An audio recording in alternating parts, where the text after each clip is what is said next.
Berawal dari seorang pria bernama Zapik yang baru saja bebas dari sebuah penjara. Zapik lalu memutuskan untuk langsung pulang ke rumahnya. Namun sesampainya di sana, dia mendapati rumahnya sangat gelap dan tak ada siapa-siapa. Zapik kemudian teringat tentang anak dan istrinya sebelum ia tertangkap. Zapik terlihat sangat sedih ketika menemukan sebuah buku milik anaknya dulu. Mengingat anak dan istrinya yang ternyata sudah meninggal, Zapik lalu melampiaskan kesedihannya dengan mengamuk-ngamuk di dalam rumah tersebut. Hal itu pun didengar oleh seorang pria yang bernama Peros. Peros mengatakan kalau sebentar lagi polisi akan datang karena kegaduhan yang dibuat oleh Zapik. Zapik yang tak mempunyai tempat tinggal lalu mencoba mencari tempat tinggal temannya yang bernama Kwan di sebuah rumah susun. Zapik mengatakan kalau dia akan mencari orang yang telah melakukan suatu tindak kejahatan terhadap istri dan anaknya.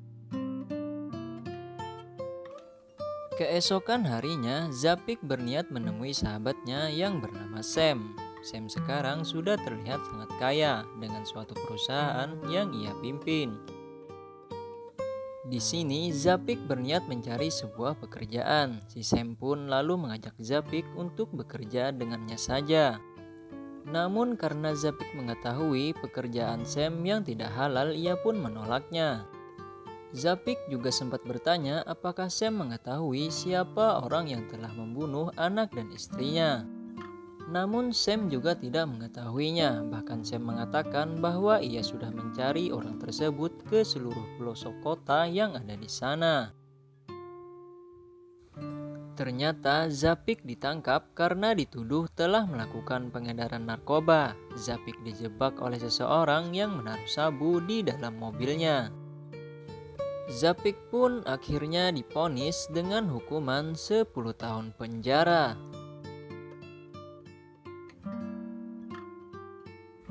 Malam harinya, Zapik kembali bertemu dengan Peros.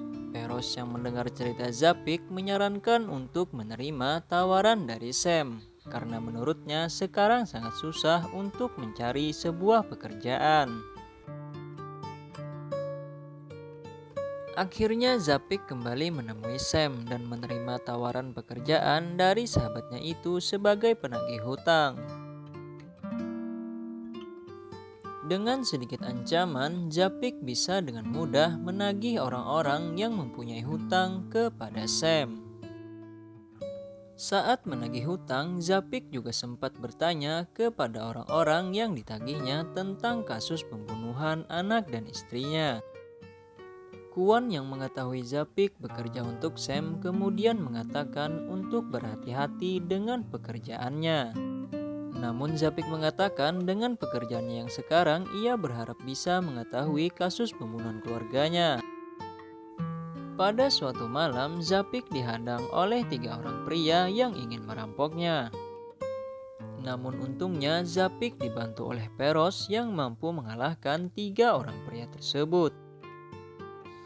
Lalu kemudian Zapik diantar pulang oleh Peros. Zapik yang merasa heran lalu bertanya kepada Peros mengapa ia selalu bertemu dengannya. Peros mengatakan bahwa ia adalah sepupu dari istrinya Zapik yang bernama Lisa. Zapik tak percaya begitu saja. Namun setelah Peros menunjukkan gambar masa kecilnya bersama Lisa, Zapik pun akhirnya percaya. Di sini Peros mengatakan bahwa ia akan membantu Zapik untuk membalaskan dendamnya. Di sebuah tempat hiburan malam, Peros dan Zapik mencoba menanyai seorang pecandu narkoba yang bernama Ahwat.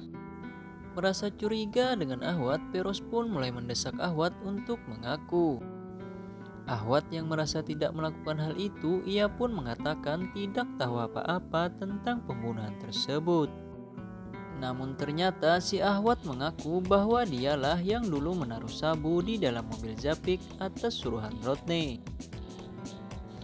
Mereka pun segera mencari orang yang bernama Rodney. Karena kegaduhan yang dibuat Zapik dan Peros, para penjaga di sana pun ingin menangkap mereka berdua. Peros yang jago dalam berkelahi, dia dengan mudah mengalahkan musuh-musuhnya.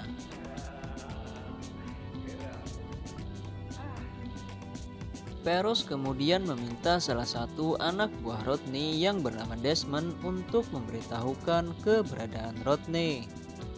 Karena dihubungi oleh Desmond, Rodney pun akhirnya datang ke lokasi tersebut. Peros yang menembaki semua anak buah Rodney kemudian membuat Rodney merasa ketakutan dan mencoba kabur dari tempat itu. Dan terjadilah kejar-kejaran antara mereka, hingga pada akhirnya tembakan Peros mengenai Rodney. Setelah mengetahui beberapa informasi dari Rodney, Peros pun langsung membunuhnya. Sepulangnya Zapik ke rumah, ia mendapati Kuan yang sudah tak bernyawa karena dibunuh oleh anak buah Sam.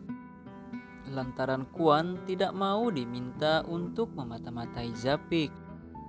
Usut punya usut, ternyata Zapik ini mempunyai kepribadian ganda yang sebenarnya Peros itu hanyalah imajinasinya saja, atau sisi jahat dari Zapik. Ternyata Zapik pernah satu sel dengan Kuan, dan Kuanlah yang mengajari Zapik dalam hal bela diri.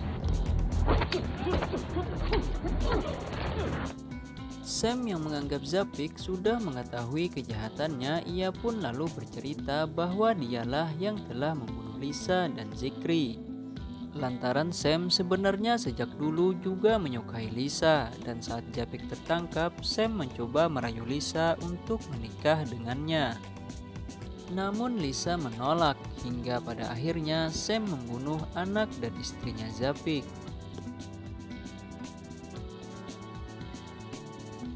Bisa dikatakan kalau Zapik ini seperti orang yang sudah gila ketika ia berubah menjadi Peros. Karena sifatnya yang berubah drastis, saat menjadi Peros, Zapik bisa dengan mudah menghajar musuh-musuhnya.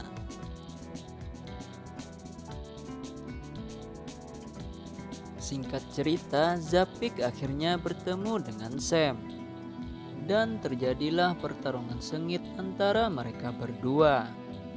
Saat melawan Sam, Zapik berusaha keras untuk tidak berubah menjadi Peros, namun sifat buas Zapik selalu ingin muncul menjadi Peros. Karena apalah arti Zapik jika sifat buasnya tak keluar, mengingat Sam yang juga jago dalam hal bela diri. Karena merasa frustasi, Zapik akhirnya memutuskan untuk bunuh diri. Tapi ternyata ia malah diselamatkan oleh Mr. Seng. Mr. Seng lalu mengajak Zapik untuk bekerja dengannya. Namun Zapik menolak dan malah membunuh Mr. Seng.